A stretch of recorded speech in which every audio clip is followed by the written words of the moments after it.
Vamos lá, bem-vindos ao Notícias Canadá em português. Feliz 2025 para você, que você tenha um ano de muitas alegrias, muitas realizações e com muita paz e saúde. Nesse vídeo eu vou falar sobre 5 previsões que eu tenho aqui para o Canadá, considerando economia, política, imigração e outros tópicos. Fiz um pequeno roteiro aqui que eu vou pescar de vez em quando para comentar essas 5 previsões. Um ano bastante movimentado para o Canadá e para os Estados Unidos também, o que acaba influenciando bastante a nossa vida aqui no Norte. Esse ano de 2025 é o ano final do governo Trudeau, inexoravelmente, independente se ele vai sair no início, ou melhor, antes da eleição em outubro ou durante a eleição de outubro, mas eu acho que está muito claro para todo mundo que o Trudeau não deve se reeleger. É um ano também que vai ser marcado por bastante disputas políticas, tarifárias entre os Estados Unidos e o Canadá, e essas coisas vão estar aí dentro das minhas previsões também. Bom, primeira previsão, Pierre Poilievre, primeiro-ministro do Canadá. Eu acho que é uma previsão, enfim, talvez a mais fácil delas. O Poilievre vem liderando as intenções de voto por bem mais que um ano. Em mais de um ano ele tem aí 20% de vantagem sobre o governo liberal, que vem no segundo lugar e caindo cada vez mais. Na última pesquisa Nanos que eu acompanhei, que eu vi ontem mesmo, o Partido Conservador ele tem basicamente 50% de intenções de voto em todas as províncias, tirando Quebec, que tem um cenário político um pouco mais complexo, por conta dos separatistas, do Bloco Québécois, mas enfim, tudo para o Pierre Poilievre ter aí um mandato histórico para os conservadores aqui no país. Se chama aí, o que se fala é que ele vai ter o que se chama de sweeping majority, que é a maioria absoluta das cadeiras do Congresso, e pode ser talvez um dos mandatos mais maiores dos conservadores na história do Canadá. Vamos ver. As pesquisas estão mostrando isso e veremos o que vai acontecer. Então, essa é a primeira previsão. Segunda previsão. Segunda previsão é que o Trump deve influenciar fortemente a política econômica canadense. O Trump ele já vem mostrando o poder de negociação dele, mostrando o que se chama de leverage, ele é conhecido por usar bravatas e ser um negociador muito duro.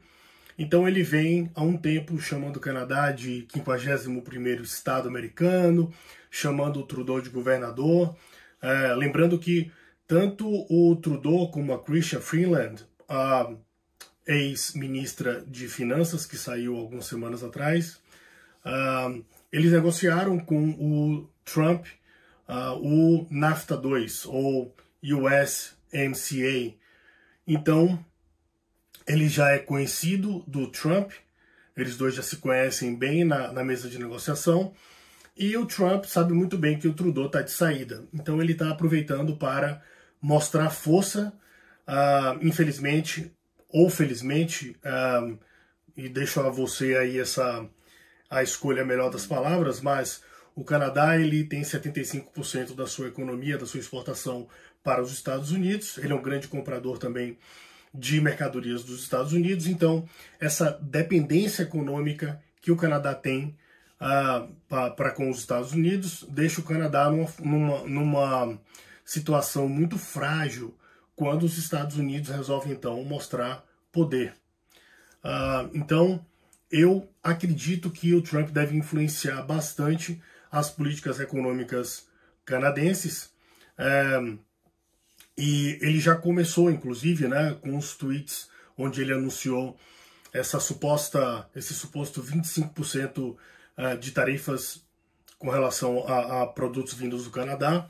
Ele deixou muito claro que as fronteiras, por exemplo, é um assunto muito sensível para ele e, enfim, o Canadá vai ter que trabalhar junto com os Estados Unidos e ouvir as demandas americanas para poder se livrar de pressões como esses 25% de tarifas, o que seria devastador para a economia canadense, feriria bastante também a economia americana, mas a economia que tem muito mais a perder é a economia canadense. Então, eu acho que o Trump tem total chance de influenciar fortemente a política externa e, quiçá, até interna, principalmente política econômica e política de questões como, por exemplo, a fronteira. Veremos o que vai acontecer, mas essa, então, é a minha segunda previsão. Terceira previsão. O Trudeau deve renunciar.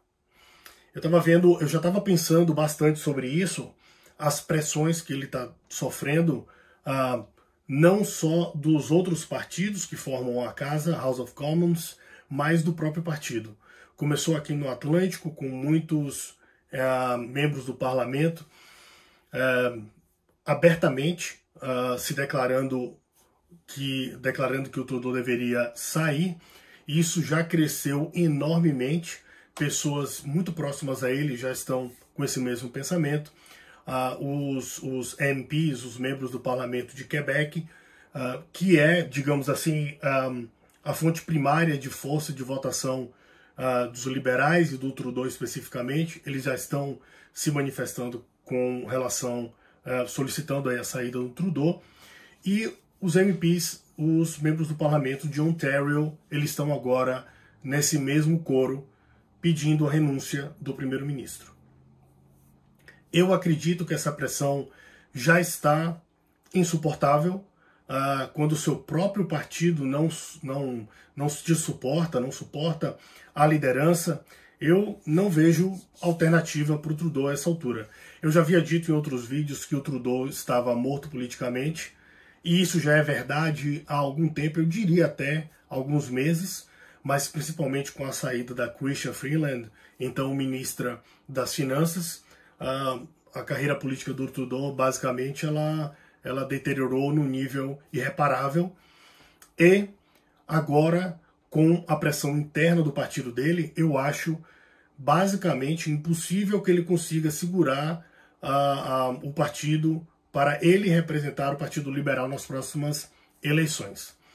O NDP, através do seu líder Jagmeet Singh, já havia dito também, comentei em outro vídeo, que votaria pela queda do governo, né? Num no confidence motion, eles votariam para derrubar o governo. Então já era fato que o governo cairia antes da eleição, em outubro desse ano, mas eu acho que esse processo vai ser acelerado. Eu falei em detalhes no último vídeo com relação a essas datas e diria agora aqui, em 4 ou 5 meses teremos um novo governo. Então, essa é a previsão, né, a terceira, que o Trudeau deve renunciar. Quarta previsão. O movimento separatista do Quebec deve voltar com força. O Bloc Québécois, o Partido Separatista de Quebec, já vem ganhando força nos últimos meses por conta da queda nas pesquisas dos liberais e do NDP. Em Quebec, o Bloc Québécois sempre foi uma força muito forte. Os separatistas, salvo engano, pela última vez fizeram referendo em 1995, então lá se vão 30 anos.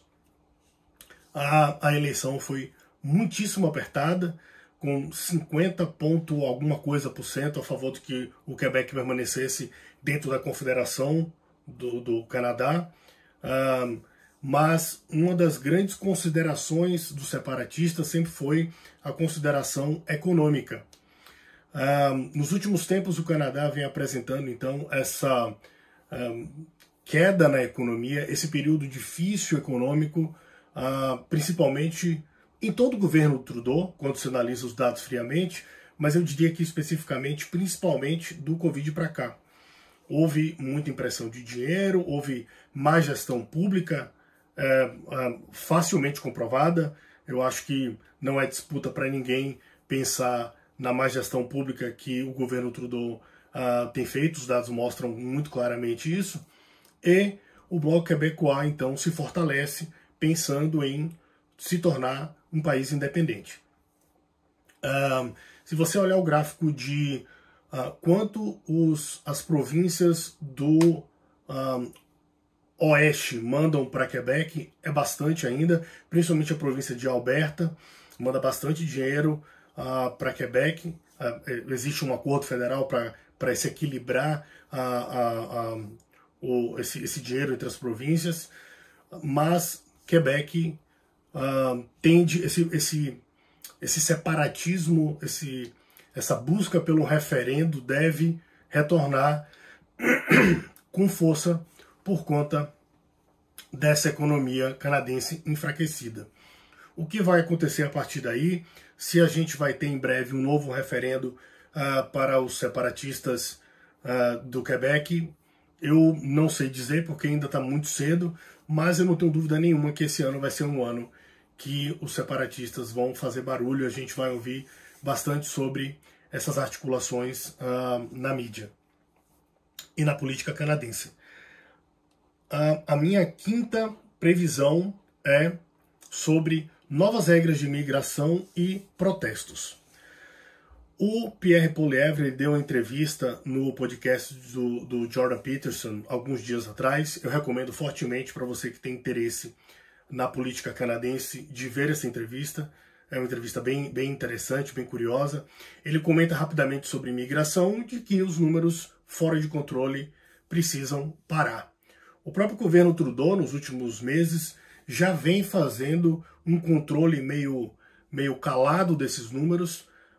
Eles não fizeram nenhuma reparação. Tem um vídeo do Trudeau que ele pede meio que desculpa pelos números altos de imigração, que causou uma série de consequências, inclusive enfraqueceu o próprio sistema de imigração, inclusive enfraqueceu também a própria visão do imigrante, ou melhor, como o imigrante é visto aqui no Canadá, o que infelizmente aconteceu. E então eu acredito que esse ano veremos novos números de imigração, nova revisão dos números de imigração. Devemos ver aí um decréscimo dos números. Ainda é muito cedo para saber quando o Pierre Poilievre vai entrar e quando ele vai implementar uma nova política de imigração. Contudo, eu imagino que essas mudanças elas vão vir ainda esse ano, e a imigração talvez possa ser mais direcionada para profissões como já foi um dia. Para você que quer entender um pouco mais de detalhes de imigração daqui para o Canadá, como isso está agora, eu recomendo fortemente os irmãos Prezia. Eu acho que eles têm um conteúdo atualizado e relevante sobre o assunto. Ainda dentro dessa previsão número 5, eu quero comentar sobre protestos e deportações. Como eu havia dito anteriormente, o Trump vai ditar um pouco das políticas daqui do Canadá. Eu acho que vai ser inevitável. Uma delas é com relação à imigração. Existe uma preocupação nos Estados Unidos dos imigrantes que, porventura, fiquem ilegais aqui no Canadá, atravessem para os Estados Unidos, onde o ilegal ele tem condição de viver economicamente e socialmente, o que aqui no Canadá é quase impossível. Então, temos aí cerca de quase 5 milhões de vistos temporários que vão vencer até dezembro desse ano, e pode ser que tenhamos deportações aqui do lado canadense para responder essa demanda americana. Eu já havia comentado também isso em outros vídeos. O Canadá não tem imposto nenhum tipo de infraestrutura policial para deportação, não como os Estados Unidos, que tem a ICE, mas aqui a pressão deve, desculpa, a pressão deve aumentar, e eu acredito que poderemos ver um movimento com relação a deportações também, infelizmente. Eu rezo que o governo Poilievre seja um pouco mais estruturado com relação à imigração, porque isso, no final das contas, é muito bom para quem está vindo. Você vai evitar surpresas, você vai evitar mudanças de última hora, que aconteceu bastante nesse 2024 no governo Trudeau, o que para o imigrante que já está fora do seu país, que já está contando o seu investimento certinho, é a pior das notícias possíveis. Além disso, ainda tem um sentimento xenofóbico que vem principalmente dessa má gestão de imigração. Quando há um problema, as pessoas tendem a procurar um culpado e, infelizmente, muitas vezes o culpado acaba sendo o imigrante. Então é isso. Temos aí um ano de 2025 muito movimentado na política, e é claro que isso reverbera em toda a sociedade. Veremos então o que vai acontecer. Essas são as minhas 5 previsões para 2025. Eu espero que você tenha, de novo, um ótimo ano. Tudo de bom e até o próximo vídeo.